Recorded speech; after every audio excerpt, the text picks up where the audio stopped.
rappeler qu'au-delà de tout, au-delà de nos clivages, au-delà de nos tendances, au-delà même de la ségrégation politicienne, au-delà de nos collisions et escalades verbales, le Congo demeure notre dénominateur commun. Alors moi je dis, la patrie avant les partis.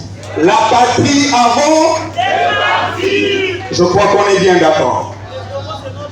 Troisième point, parce qu'on parle de la Constitution.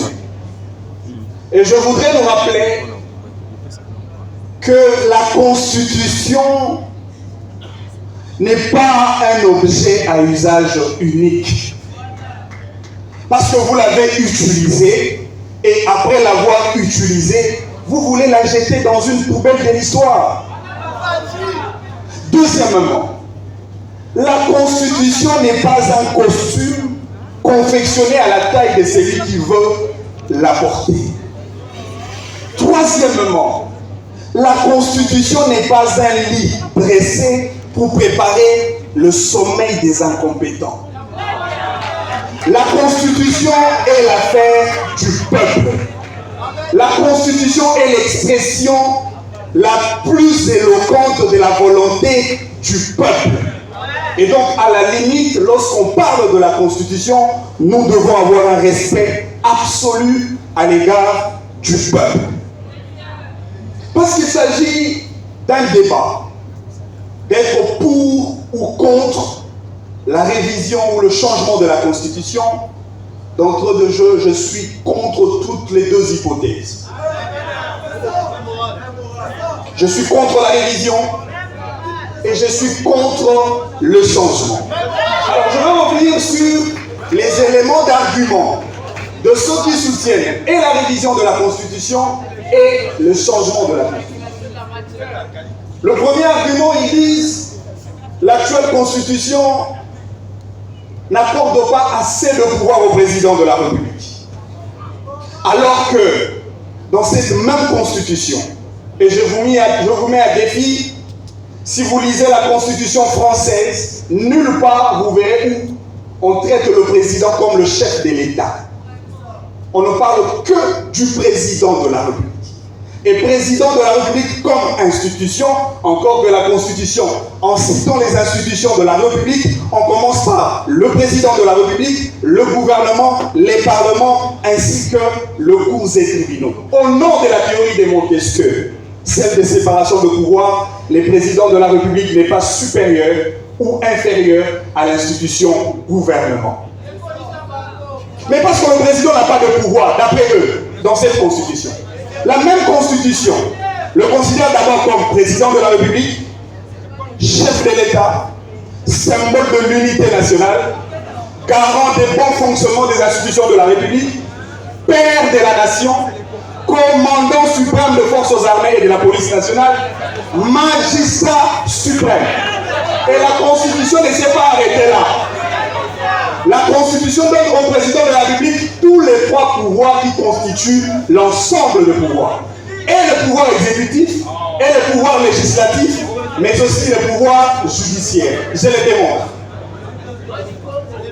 D'abord, le président de la République est justiciable devant la Cour constitutionnelle, n'est-ce pas? C'est son juge pénal. Mais voilà que la même Constitution donne au président de la République la latitude de choisir 3 membres de la Cour censés à le juger. Ça, c'est un pouvoir. La même Constitution donne au président de la République le pouvoir de dissoudre l'Assemblée nationale. Encore que, lorsque le Parlement est dans son apanage de légiférer le texte, la même Constitution donne au président de la République 2 possibilités pour participer à l'élaboration législative d'une loi. Parce que le président de la République promulgue la loi, une étape législative, et de 2, la loi est publiée par le journal officiel qui, du reste, est un service d'attache à l'institution président de la République. Ça, c'est le pouvoir du président de la République sur le plan législatif. Même sur le plan judiciaire, le président de la République nomme et par ricochet révoque le juge. Encore que cette constitution le considère comme les magistrats suprêmes. Le président de la République sur le plan de l'exécutif. Le président de la République nomme le ministre. Le président de la République nomme le Premier ministre. Mais il ne s'est pas arrêté là. Les présidents de la République président le Conseil des ministres pour les décisions qui concernent l'exécutif national. Et donc, les discours, l'argument selon lequel le président de la République n'a pas de pouvoir, c'est un argument irrationnel.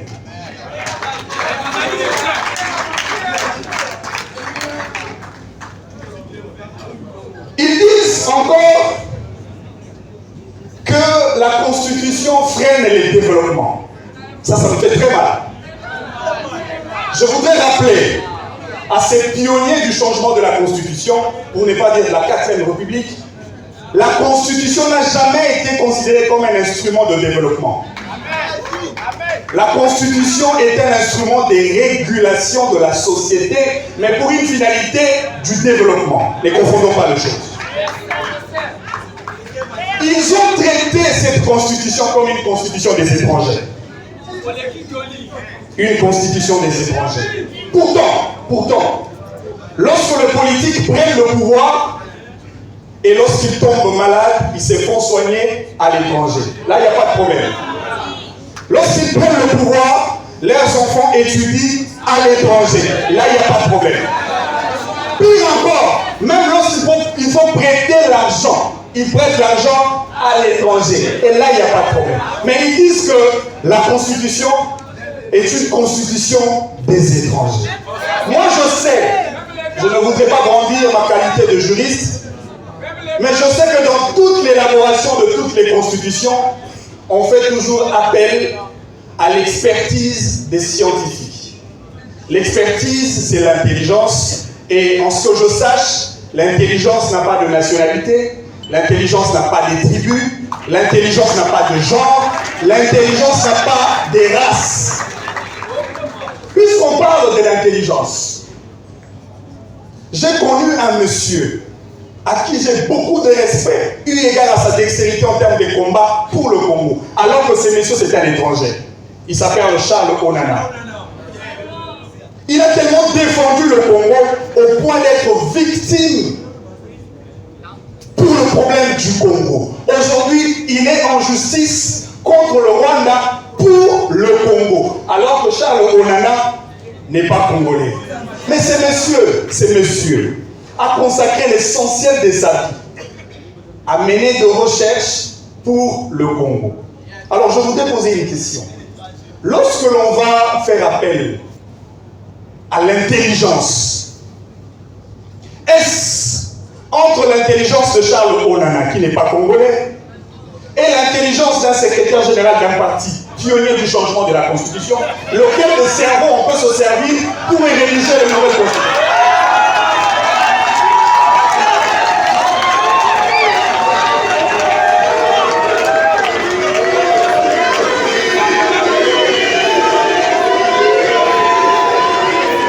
Ils disent que la Constitution n'est pas adaptée à nos réalités. Alors que nous tous, nous savons, nos réalités actuelles, c'est le détournement des deniers publics, c'est la corruption, c'est la concussion, c'est la pauvreté, c'est l'insécurité, c'est le manque d'emploi. Et lorsque vous dites que notre Constitution n'est pas adaptée à nos réalités, vous voulez que la nouvelle Constitution consacre les détournements. Alors que l'actuelle Constitution se résume par ses devises. Et ça, c'est un devoir à domicile que je donne à tous les pionniers du changement de la Constitution. Cette Constitution se résume sur 3 choses. Justice, paix et travail. Est-ce qu'il y a de la justice dans ce pays? Est-ce qu'il y a de la paix dans ce pays? Est-ce qu'il y a de l'emploi dans ce pays? Alors, commencez par trouver la paix, la justice et l'emploi avant de changer la Constitution.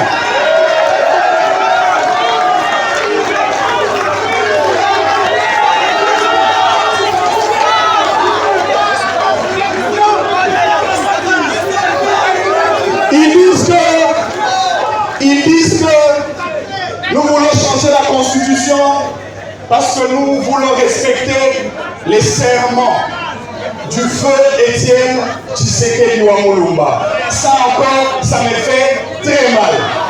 Je me pose encore une question. Est-ce l'âme d'Étienne Tshisekedi Wamulumba se reposera en paix parce que la vie des Congolais sera changée ou parce que la Constitution sera changée?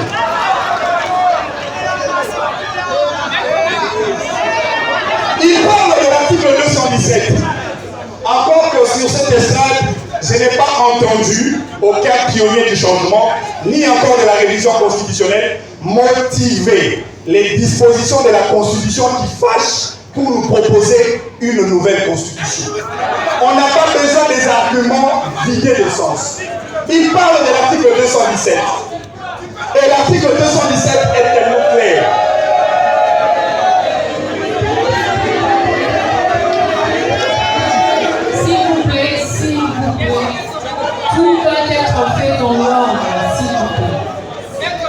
Dans l'article 217, les débats ne se situent pas sur la cession du territoire congolais.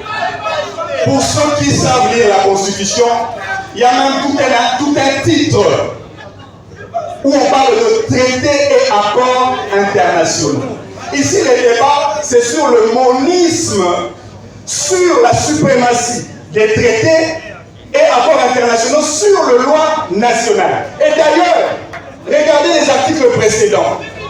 Article 215, article 216, quelque part on dit, lorsque votre constitution n'est pas conforme au traité, cette constitution est soumise à une révision.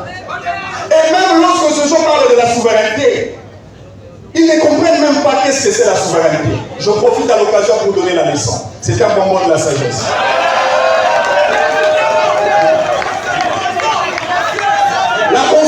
La notion de la souveraineté est perçue dans une parallaxe binoculaire.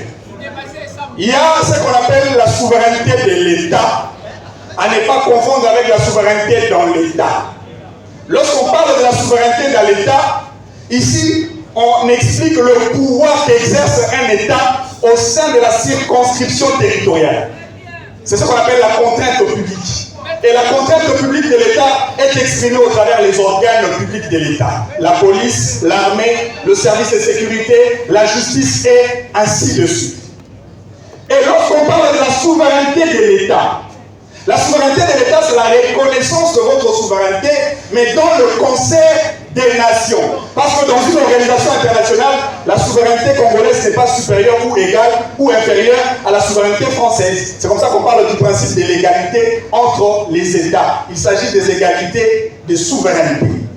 Encore que la souveraineté a trois attributs. Il faut que la souveraineté soit exclusive. Il faut que la souveraineté soit attachée à ce qu'on appelle l'autonomie. Il faut que la souveraineté soit attachée à la plénitude. Mais l'article 5 répond à la question de l'exclusivité de la souveraineté. On dit quoi? La souveraineté nationale appartient au peuple congolais. C'est exclusif. Et lorsqu'on parle de la plénitude de la souveraineté, c'est-à-dire la souveraineté congolaise doit s'exercer sur toute l'étendue du territoire national. Et lorsqu'on parle de pouvoir, de l'autonomie, quand on parle de la souveraineté, c'est-à-dire parler du territoire, il pense que le territoire c'est seulement le sol et le sous-sol. Quand on parle du territoire, le territoire inclut le sol et le sous-sol, l'espace aérien, l'espace fluvial, maritime et l'espace lacustre. Mais non, l'espace que l'on veut céder d'après votre mauvaise interprétation. Il s'agit de quel espace? Le sous-sol? L'espace aérien? Non mais on parle de quoi? Tout à l'heure, ils ont dit et décrié eux-mêmes que le problème, c'est les individus. Je suis très heureux, je salue mon frère Isaac, le vice-bourgmestre de la commune de Limité. Mais, vous avez une minute. Je finis par là, madame. Parce qu'on parle de la Constitution, il y a une loi qui réglemente la question de la gestion des entités territoriales décentralisées. Cette loi a des natures organiques, c'est une loi organique. Et nous, en droit constitutionnel, on nous a appris. Les lois organiques sont frappées par un contrôle de constitutionnalité a priori. Ça veut dire tout ce qui est dit dans une loi organique est dit dans la Constitution. Mais qu'est-ce dit la loi sur la gestion des entités territoriales décentralisées? Il dit un bourgmestre doit présenter son budget communal. Une question. Qui d'entre nous, y compris les bourgmestres ici, connaît le budget de sa commune?